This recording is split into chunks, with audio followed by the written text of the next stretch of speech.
All right, in this video, we're going to go and do a deeper dive into the reasons why Bitcoin's time ledger actually solves the overall massive human problems that we've been facing throughout our entire civilization. All right, why and how? Everything comes down to motive, dude. Motive. You know, I'm watching. I love my man Josh Reed. You know, he's a freaking amazing guy when it comes to political stuff. But you know, he's way off point when it comes to things like Bitcoin, for example, and also the idea of what is really going on in in the world, in history, and what the true motive is of the enemy. All right, because that is not something people are talking about. They say, oh well, aliens and 6 million years ago, and all these problems that have happened in the moon and the stars, and these theories that are I respect, and I'm in no way judging. But coming from the background of law, for me, it's all about written word, and it's about actual tangible things that we can reference, bookmark, reference, history, document. So we know from written history that we only have about 6,000 years of records. Now, I'm talking about man's history that we can reference. We do not have man's history from 6 million years ago. Doesn't mean it doesn't exist, that there wasn't something going on then. We just have no, I have no we have no reference of it. That's all. So we don't have any way to reference that stuff. It's theory. Whether a tree was growing or a rock was there, we really have nothing to base it on. So we definitely have about 6,000 I think it's about 5 to 6,000 years of written referenceable history. Now, why would the enemy want us to not know our history?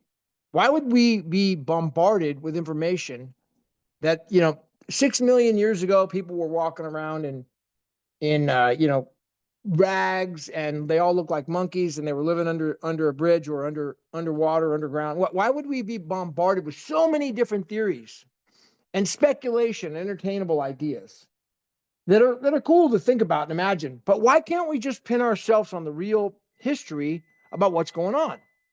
What would the motive be? Okay.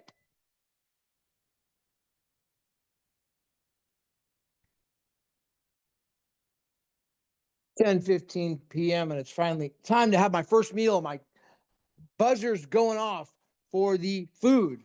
All right, so I paused, and we'll let it simmer down and then grub.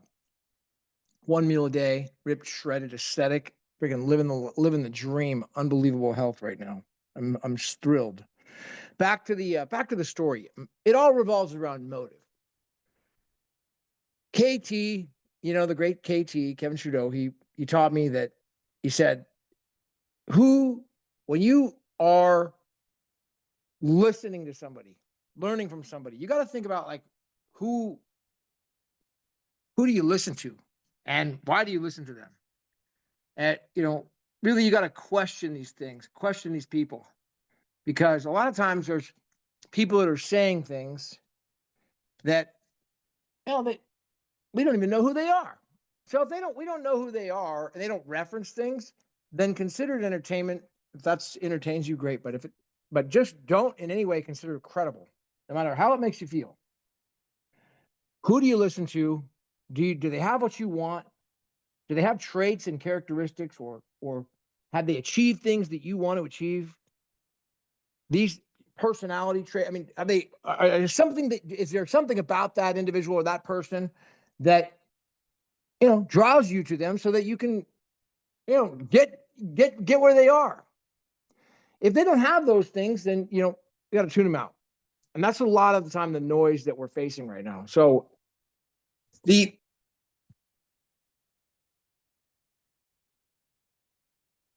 people who are saying, who are entertaining without credibility, they haven't talked about motive. Now, motive is a legal term, so maybe a lot of people don't know how important it is. But let me just kind of give you a little background on motive and what's called mens rea. So when you have a crime in the legal system in California and our wonderful republic form of government that we are living under here in the United States of America, we in order to be found in order to be found actually guilty, you can be charged, but in order to be found guilty of a crime on the fundamental basis, the prosecution must prove intent. It must prove like motive, intent, mens rea. Mens rea in Latin means what was the mind thinking? What was the motive, the intent? How did the wrongdoer, did he plan it out? Like, they talk about murder, right? Homicide would be a crime. Was it calculated murder where he planned it out and he went and did the deed? Or was it self-defense on the fly and the person was being under attack and there was absolutely no motive or intent at all? In that case, they're going to be innocent because there was no motive, there was no intent. All they were doing was just on the fly defending themselves.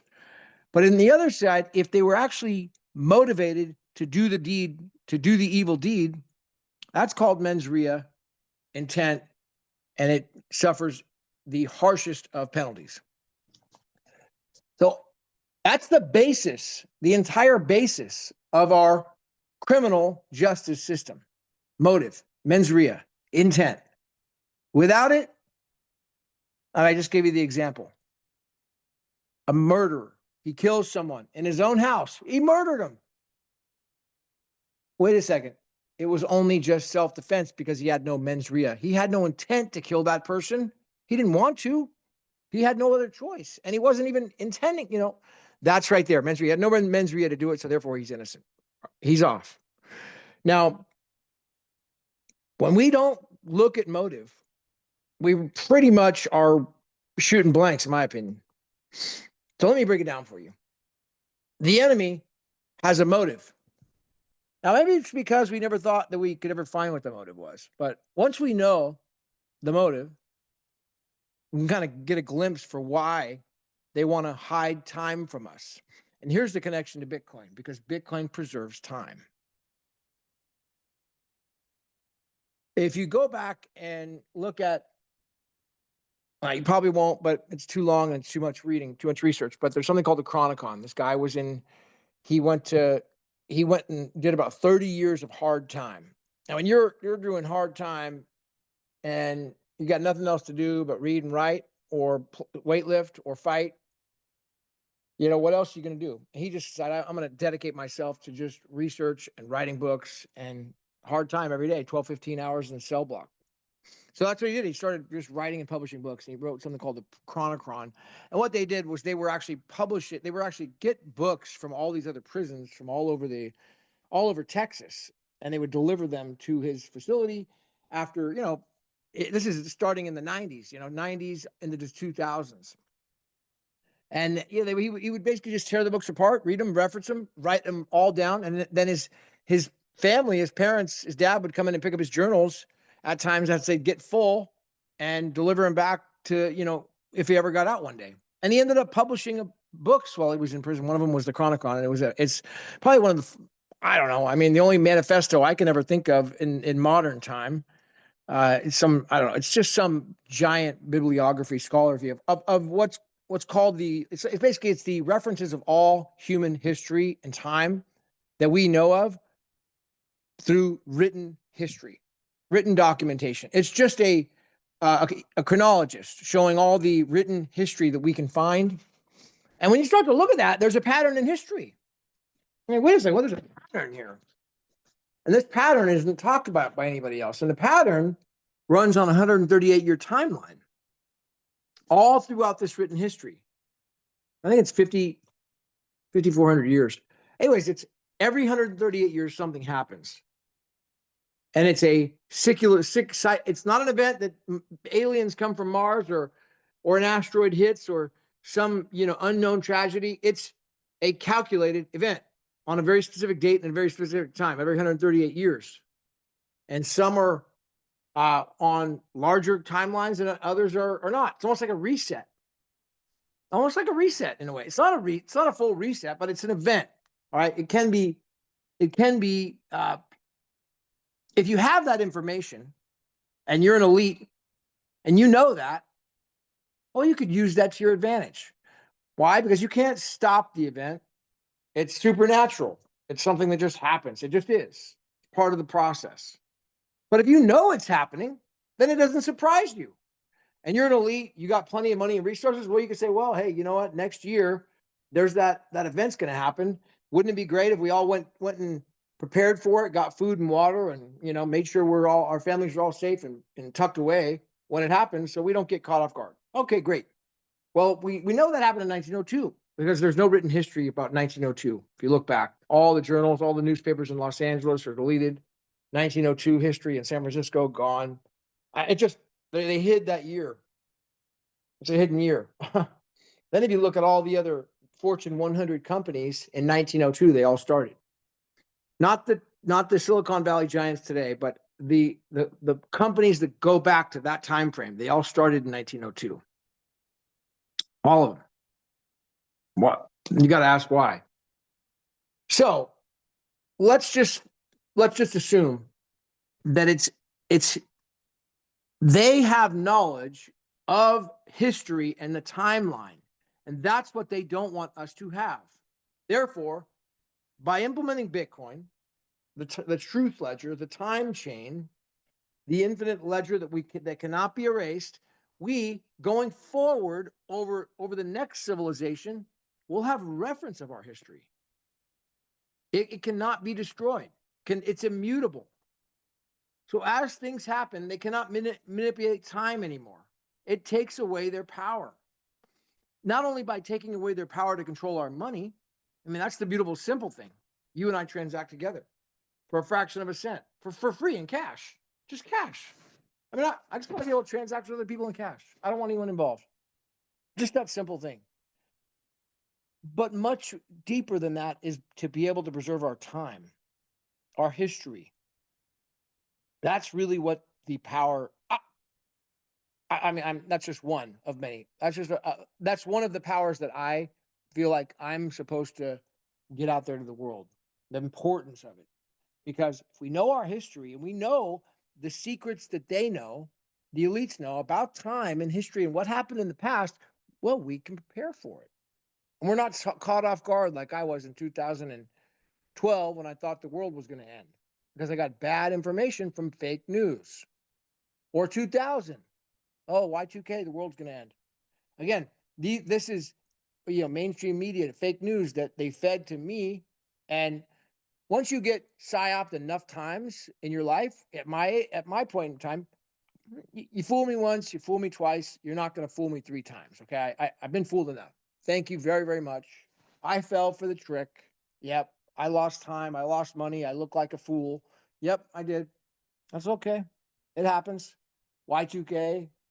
A world's going to end 2012. I think it was the Mayan calendar. Those things. Yeah, that was a good scam. I fell for it. But no more. I'm not falling for it again. And because of that, it's drawn me down to really figure out like what the hell is going on. Why do they want to hide time from us? Having that motive. Their evil motive was to hide the real timeline for the real events when things actually happen. So only they know that information. So they can hide away and then use it against us. And then what? Come out like in 1902, like they did, and then start all their companies and take away all our stuff that we worked hard for because we didn't know, because we were just in the middle class. And Bitcoin preserves all that, and that's why they do not want the original Bitcoin to survive. Well, guess what? Yeah, it was hijacked, but it survived. And now it's thriving. All right, hit the ones. More to come. This is a little deeper talk, but I hope it helped you. My name is Gavin Mehl. I'll see you at the top.